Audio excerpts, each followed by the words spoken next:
Today's Steelers Talk video is brought to you by HexClad. Go to hexclad.com/chatsports for 10% off some premium cookware today. And on today's show, we're going to be breaking down the Pittsburgh Steelers versus Houston Texans matchup here in Week 4. Can't wait to break this down with you guys. Score prediction, keys to victory, Steelers X Factors, all coming up here in just a couple of seconds. But first, make sure you click that subscribe button and join us live here on Steelers Talk this week for our Steelers Talk live show tomorrow, 5 p.m. Eastern Standard Time, and then also on Sunday, 12 p.m. Eastern Time for our watch party for this game versus the Houston Texans. An hour of pregame followed by live play-by-play of every single play of this game, followed by postgame. So if you want a place to kick it with your fellow Yinzers for all 17 regular season games for your Pittsburgh Steelers this year, go ahead and click that subscribe button right now. And now let's talk about this matchup here. The Steelers will travel to Houston, Texas in Week 4 to take on the Houston Texans, the 1-2 Texans here. And this is definitely an interesting matchup for me. Let's break down the Houston Texans and what they have going for them right now. 1-2, they just got their first win of the season against the Jacksonville Jaguars. We'll talk about that game here in just a second. Head coach DeMeco Ryans, former defensive coordinator for the San Francisco 49ers. The offensive scheme, it's going to look a lot like that 49ers offense, man, because the guy running it, Bobby Slowick, their offensive coordinator, was their offensive coordinator last year in San Francisco, so he's running a very similar type of offense, that third-generation West Coast offense headed and revolutionized by Kyle Shanahan himself. And then the defensive scheme, a 4-3 under, kind of similar to the Legion of Boom era there in Seattle. DeMeco Ryans ran this defense with the San Francisco 49ers last year when they had so much success. They're trying to emulate that kind of success again this year. Now let's take a look at last week's matchup, Texans versus Jaguars, where they beat the Jaguars, the favorite to win the AFC South by 20 points. So listen, man, I'm telling you guys right now, this is not going to be a cakewalk, all right? The Texans beat the Jaguars by 20 points on the road, and I know that's a divisional game, and all that, and you know your opponents, you know your rivals better than you know these other opponents. But let me tell you, man, this team fights. They fight to the death, and they really do a bunch of different stuff that's very interesting. C.J. Stroud's been looking pretty darn good. We're going to be talking about the strengths and weaknesses of the Houston Texans on today's show and get you guys ready for this Week 4 matchup. But first, let me know what you guys think down there in the comments section. Who's going to win this football game? Will the Pittsburgh Steelers improve to 3-1? Type PIT. Or do you think the Texans get the upset at home here? Type HOU down there in the comment section. And this is going to be the pinned comment on today's show. So while I'm talking about today's sponsor, HexClad, go ahead and answer that question down there in the comment section. Go to hexclad.com/chatsports for 10% off their premium cookware today. And let me tell you guys, HexClad has revolutionized the cookware industry with a hybrid pan that gives you all the convenience and cleanup of a nonstick, the versatility of your grandma's cast iron, and a lifetime warranty just in case you find a way to destroy it. Go to hexclad.com/chatsports for up to 10% off today. HexClad truly checks every single box when it comes to picking your cookware. They are metal utensil safe, they're dishwasher safe, and oven safe up to 500 degrees. But don't just take my word for it, guys. Celebrity chef Gordon Ramsay uses them in his very own home kitchen. This is what Gordon has to say about HexClad. The sear I can get with these pans is incredible, absolutely no stick. The temperature control is utter perfection, and the cleanup is effortless. I love using HexClad at home, and let me tell you guys, these are the sexiest pans on the market. I brought my HexClad pan into work today after pan-searing steaks on this thing just 2 days ago with Cassie, and look at this, man. It looks right out of the box, super clean, super easy to clean, by the way, and I've had the best steaks I've ever had in my life cooking on this pan. Score some points at home today. It's time to stop ordering delivery food and start cooking like a big boy with HexClad. Real cuisine isn't made in a microwave. It's cooked in a HexClad. So for a limited time only, get 10% off with our special link, hexclad.com/chatsports. That's 10% off at hexclad.com/chatsports.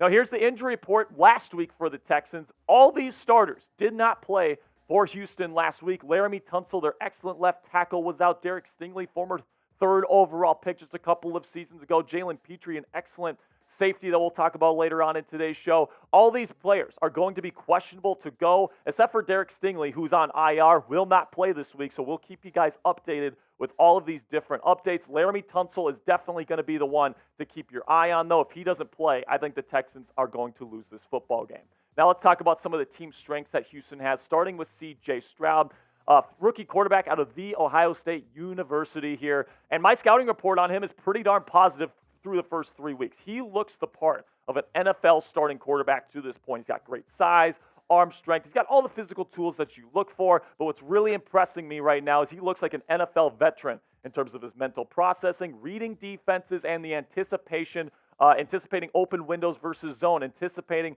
when receivers are going to break open, throwing footballs before they break open. All this stuff, he looks like an NFL veteran right now, and then the accuracy is definitely there to this point in the season. The cons, however, pocket presence. If you can put pressure on C.J. Stroud, he can kind of crumble. And then another con I have on him is when he gets in the cold, he doesn't play nearly as well as when he's in a temperature-controlled space. But, you're not going to be dealing with that in this game. It's going to be in Houston early in the season. It's not going to be cold or anything like that, so you don't have to worry about that for this game, but he's a very good starting quarterback in the National Football League, in my opinion, to this point, especially for a rookie, and that shows with that 37-point performance versus the Jacksonville Jaguars in Week 3.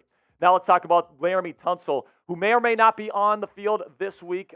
He's been dealing with an injury. He did not play versus the Jaguars. And listen, with Alex Highsmith on that side of the field for the Steelers and Josh Jones currently being their starting left tackle, if Tunsil doesn't play, I think Highsmith could get up to 2-3 sacks in this football game. So his availability is really going to be big for the Houston Texans. Then also they have a sneaky good wide receiver duo starting with Nico Collins, who has been definitely the number one target, I would say, for C.J. Stroud to this point, has looked really, really good. I think that he's potentially a blossoming star in this league. I really think that he's got the size. He's got some good athleticism. He runs good routes as well. This is somebody that's one of the more underrated receivers in the league right now, in my opinion. 15 catches for 260 yards and a touchdown. To this point, you don't want to underestimate what Nico Collins can do. Then also the rookie out of Houston, Nathaniel Tank Dell, man. This guy's a tiny dynamo. He's kind of reminds me of Calvin Austin III in that way. 5'8" and 3/8 inches is his height. So he's a tiny guy, only 165 pounds. But, man, he can move. He can get open. He's a deep threat, man. This guy is going to be it's going to be a big-time pest for the Steelers to kind of contain in this game. 15 catches for over 250 yards and 2 tutties. Not going to be easy to stop him, but you got to if you're the Pittsburgh Steelers.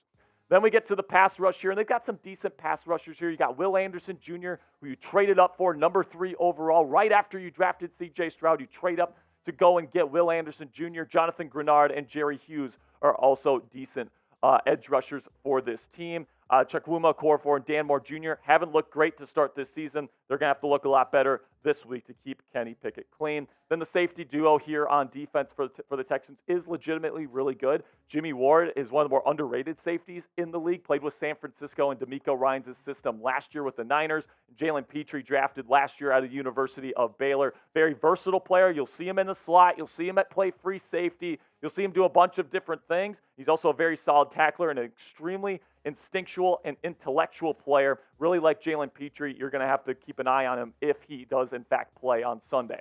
Then the shaky offensive line here in Houston is definitely something that's a weakness, especially if you don't have Laremy Tunsil. I mean, you got Kendrick Green, for Christ's sakes, as your starting left guard. So I'm looking at this Steelers pass rush that has already put up big-time sack numbers, 13 sacks in the first 3 weeks. I would be surprised if they don't get at least 4 or 5, up to maybe 6 or more sacks in this game. You need to get going right now. George Fant is their number 1 offensive lineman right now, graded at 71.4 by PFF. Now, if Tunsil is out this week, as you can see by those Pro Football Focus grades, they're not looking too great for the Houston Texans right now. So if Josh Jones is the starting left tackle, look for Alex Highsmith to be the X factor for the Pittsburgh Steelers this week with 2 to 3 sacks. Another weakness for the Houston Texans, their run defense, their up front defensive line linebackers. I mean, there's some decent players. Will Anderson Jr. is a good run defender. Jonathan Grenard's fine. The defensive tackles and Sheldon Rankins and Malik Collins, not that great at stopping the run, if I'm being honest with you. And then right now they've got some problems in their linebacker room. Tenzel Perriman is dealing with an injury. Christian Harris, the rookie Henry To'oTo'o, not great to this point in the season. This is definitely the part of the Texans defense that you have to take advantage of here if you are the Pittsburgh Steelers. Then the run game deficiencies for Houston is definitely something that the Steelers will have in their bag this week. Dameon Pierce and Devin Singletary are the running backs here in Houston, but neither of these guys I really think is going to beat you with explosive plays. Like Dameon, I like him. You know, he's a tough runner. He's tough to bring down at times, but he's not somebody that's going to get like 20, 30-yard runs and, take one to the house for a touchdown. So that's something that will be in the Pittsburgh Steelers' favor. All right, go ahead right now. And now coming up on today's show, keys to victory versus the Houston Texans. Going to get into that here in just a second. But first, like today's video to help out the channel. Really do appreciate all of your guys' support. Now let's get into the keys to victory for your Pittsburgh Steelers, starting with starting on defense, where they have to put pressure on C.J. Stroud. There's no way around it. C.J. is a pretty darn good quarterback when you give him a clean pocket, and the Steelers just can't let that happen throughout the night. Alex Highsmith, T.J. Watt, these guys have to get after him. Number two, you got to keep things in front of you. Can't let these big plays happen to Tank Dell and Nico Collins, or even let someone like Dameon Pierce rip one off for 30 yards. You can't let that happen. You need the Texans to have as many plays as possible to give this pass rush as many opportunities to stack the quarterback and put the running backs down in the backfield. Also, you got to pound the freaking rock this week. I know last week they did a better job having more balance on offense. This week, you have to do it again, and you have to have more success. Last week, 3.4 yards per carry against a pretty bad Raiders front seven. That has to be a different story this week. Najee Harris is going to be a big one for the Pittsburgh Steelers. Then you have to play to Pickett's strengths as well in the passing game. Get him on the run. Move the launch point.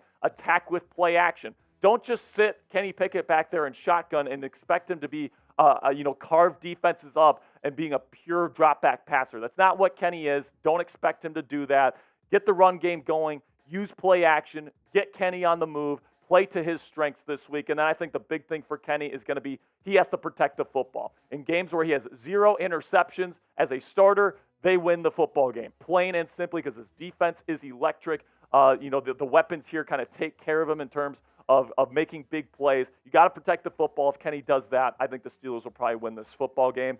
Now, still to come here, I still got some X factors for the Pittsburgh Steelers. 5 players that must have big games in order for the Steelers to win here in Week 4. But let me know down there in the comments section, what is the biggest key to victory for Pittsburgh here in Week 4? Now let's get to these X factors here, starting with Najee. You got to pound the rock, and Najee's got to have a big game this week because he's going to get the ball a lot. Mike Tomlin, Matt Canada, they continue to invest in this guy, say that he's their number one guy. It's time for Najee to show it. This is going to be a big game for Najee and his future as the number one running back for the Pittsburgh Steelers.